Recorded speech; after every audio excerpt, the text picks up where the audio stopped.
Je sais que c'est un débat qu'on a souvent eu sur des joueurs dans l'after et dans Génération After, sur les jeunes joueurs. Je sais que vous êtes assez d'accord d'ailleurs, Roland et Kevin, là-dessus. Souvent, vous dites faut faire attention à préserver les jeunes. Lui, il a que 17 ans. Il est titulaire au PSG. Là, il arrive en équipe de France. Il est adoubé par les plus grands. On pense à Thierry Henry, à Luis Enrique, et qui sont ses sélectionneurs en esport et son entraîneur au PSG. Vous en pensez quoi, vous? Est-ce qu'il est surexposé ou pas? Pour moi, c'est clair, hein. Je pense que si on suit l'after depuis quelques temps, moi, je suis contre l'exposition.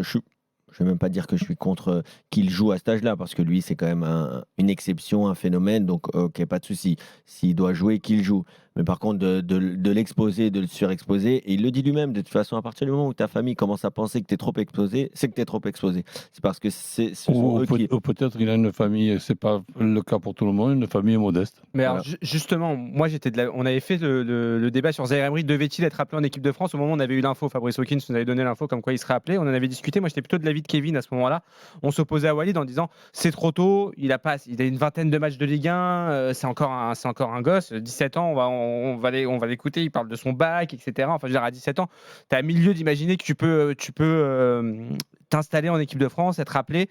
Pour autant, moi, j'ai écouté sa conférence de presse cet après-midi, il m'a un peu fait changer d'avis, parce que tu sens t'as l'impression que tout glisse sur lui, en fait. Tu sais, et comme dit Roland, il a son entourage derrière qui est là pour le protéger, pour lui dire t'es trop exposé. T'as l'impression que voilà, il prend les questions, il répond, il est à l'aise, il a le sourire, il est pas du tout boulardisé ou autre. Tu le sens très calme, les pieds sur terre, il prend ce qui lui arrive. C'est Thierry Henry qui disait ça de lui au moment de la vidéo. Tu sais, quand il est Les mecs lui sautent dessus quand il tout a le monde la lui saute dessus et Henry te dit mais lui bougez pas, ils étaient là, ils ont sauté dessus à 5-6, tu sais, ses coéquipiers du PSG, Roland, pour le féliciter pour sa sélection. C'est impressionnant. Et lui était impassible, tranquille. Tu vois, t'as l'impression que il n'est pas du tout dépassé par les événements. Alors après, c'est l'avenir, effectivement, qui dira si c'était trop tôt ou pas. Mais en tout cas, sur son attitude et sur la manière, pour répondre sur la question de l'exposition, je pense pas qu'il le gère mal. Je pense pas que ça lui pose problème. Non, mais la question, c'est pas de savoir s'il le gère mal.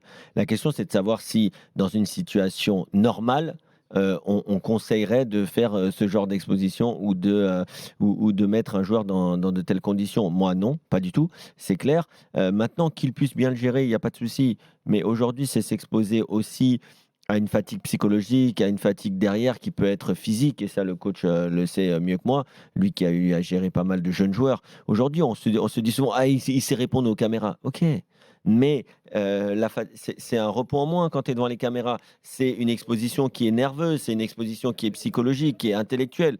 Et aujourd'hui, quand je te parle de préserver quelqu'un, c'est pas qu'il ne va pas savoir aligner deux mots corrects. Non, c'est pas du tout ça. C'est aussi le préserver, le laisser dans sa bulle, voilà, le laisser peut-être avec les plus jeunes coéquipiers de l'équipe de France et pas forcément l'exposer devant les caméras à répondre et à perdre de l'influx qu'on appelle l'influx nerveux. Roland. Mais disons que Didier, il est déjà suffisamment compétent et maintenant expérimenté pour avoir réfléchi à ce que nous venons de ce que nous venons de parler.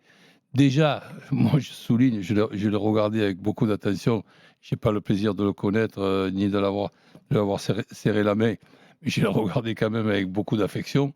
C'est quand même pas seulement un phénomène sur un terrain de football, je le trouve aussi dans la vie, dans son comportement, dans son sourire. Tout le monde a l'air de l'adorer. Le mec, il te prépare parallèlement à une sélection en équipe de France, il te prépare le bac. Mais là aussi, un grand coup de chapeau. Et là où je trouve que à le sélectionner, ben c'est déjà bien. Maintenant, l'équipe de France est qualifiée. 6 victoires en 6 matchs. Tu joues contre Gibraltar. Ben Didier va certainement l'intégrer, comme ça a été le cas au groupe, mais il va lui donner aussi une récompense de tout ce qu'il fait en le faisant jouer 45-60 minutes. Et après, eh bien, on aura un Zaïre Emery dans 8 mois. 8 mois, c'est pas 8 jours, et qui puisse être intéressant pour notre équipe de France, bien géré par Didier, parce qu'il y a des blessures, on les voit. Eh ben, je trouve ça tout à fait normal, mais c'est vrai que c'est exceptionnel. Vous y avez fait allusion, hein, Zaïre Emery, il est en train de passer son bac en ce moment, il a que 17 ans, on le rappelle. Alors comment parvient-il à concilier les études et le foot? Sa réponse aujourd'hui en conf de presse. Je fais mes cours en même temps. Là, par exemple, hier, je faisais mon devoir d'espagnol. Mais j'essaie de m'organiser. Dès que j'ai du temps, je fais mes devoirs et j'essaie de faire les deux en même temps au mieux possible. d'alterner à la fois l'entraînement l'après-midi et un peu de cours avant la séance. Ça me pose pas de problème. Au contraire, ça m'aide aussi à la maison de garder un équilibre. Parce que si je rentre chez moi et je fais rien, je joue à la console ou je passe du temps dehors, bah, je pense pas que ça sera mieux pour moi.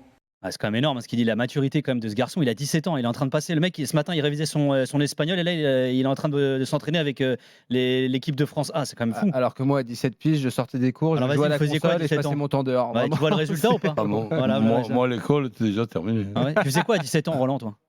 Eh ben, j'étais à l'Olympique de Marseille. Il Pas calme. n'y avait pas de centre de formation.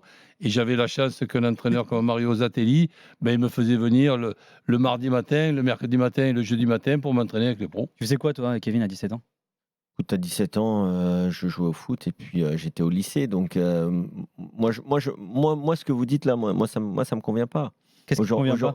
Aujourd'hui, un joueur comme lui, ok, qui joue au PSG, déjà, c'est énorme.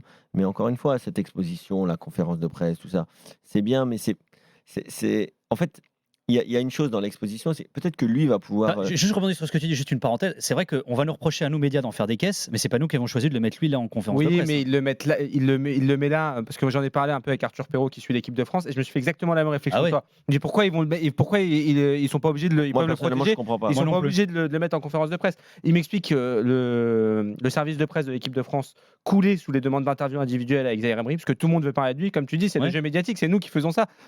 Cette histoire-là, c'est une belle histoire. Donc Et ils ça se sont dit, intéresse il va tout le monde. répondre à tout le monde d'un Et il coup. se dit, il va répondre à tout le monde d'un coup. Il n'y a pas de pression, c'est avant Gibraltar. Y Au a pas de moins, si pression, tu le mets là, tu es en direct, tu vois Oui, la moindre. mais ce que je veux te dire, c'est que tu le mets là, tu n'as plus à le mettre après, dans le cas où il est rappelé, etc., sur Ouais. des matchs un peu plus importants, avec de l'enjeu, dans un moment peut-être de la saison, il sera moins à l'aise sur le terrain, etc.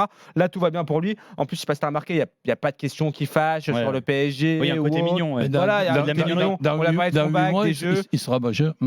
Vas-y, Voilà. pour finir, excuse-moi, je t'ai coupé. Kevin. Non, mais je disais pour T'es moi, pas voilà, d'accord. il doit se concentrer déjà sur, avec sa précocité, donc sur son métier, même si normalement on est plutôt à l'école qu'en train de travailler à cet âge-là. Voilà, c'est un footballeur, c'est un très bon joueur. Il joue déjà dans le plus grand club français actuel, dans la meilleure équipe. Il joue la Ligue des Champions, etc. Entre les voyages. Non, moi je trouve qu'il est trop exposé. En tout cas, moi, si c'était quelqu'un de mon entourage, je trouverais qu'il est trop exposé. Et d'ailleurs, c'est ce qu'il dit lui Sa aussi. famille le dit, voilà. Ouais, sa c'est ce famille qu'il le dit dit. aussi. son entourage le dit aussi.